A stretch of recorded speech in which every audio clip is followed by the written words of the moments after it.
For centuries, we've been making this sort of hidden deal with our technology. But today, we're going to look at how that deal is hitting a point where, well, it might be getting a little dangerous. Think about it. Every single tool we create, from a simple hammer all the way to the latest AI, it's a trade-off, right? We get all this convenience, all this power, but what's the price? What are we giving up? That's really the big question we're diving into here. So, to really get a handle on where we're headed, we've got to go back, way back. And our story, it doesn't start in some slick Silicon Valley office. Nope. It starts in a dusty workshop, long before the age of factories. Just picture a master clockmaker for a second.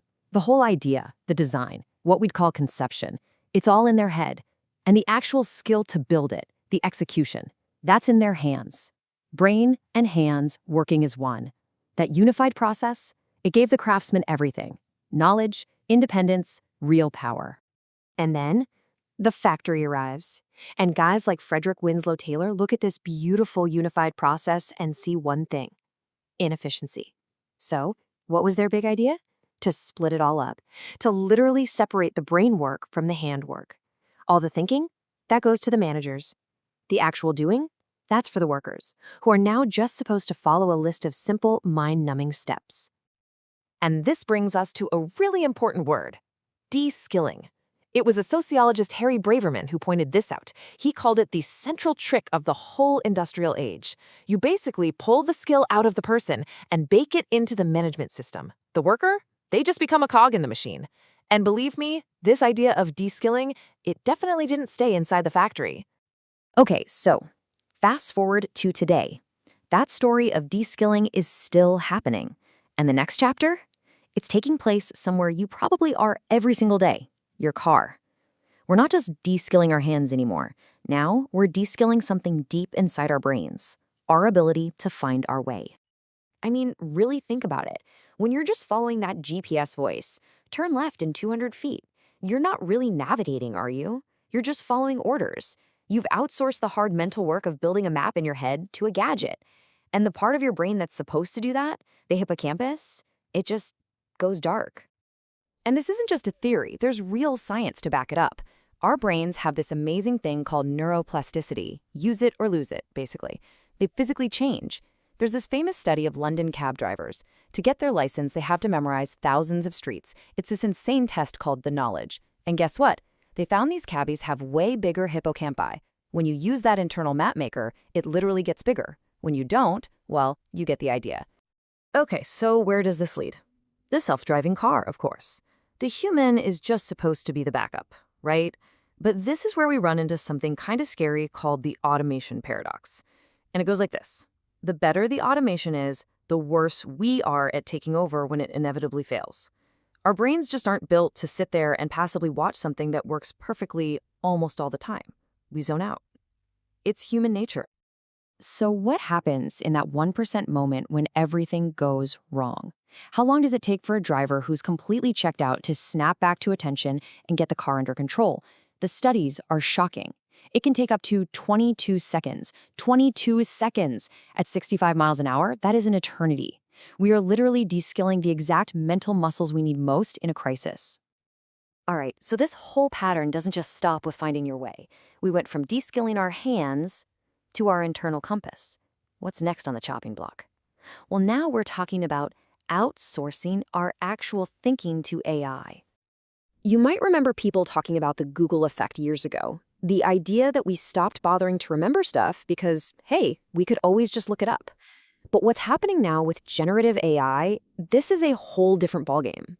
It's not just giving you facts, it's offering to do the really hard work for you, connecting the dots, building the argument, heck, even writing the final paper.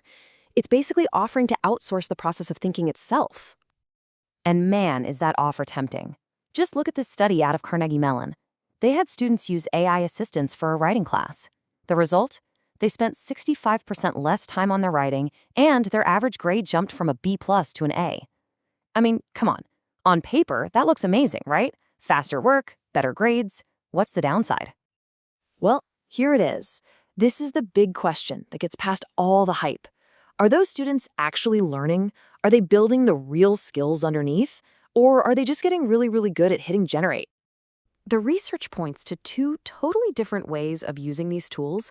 There's the mastery approach, where someone who's already an expert uses AI to push their skills even further. But then there's the procedural approach.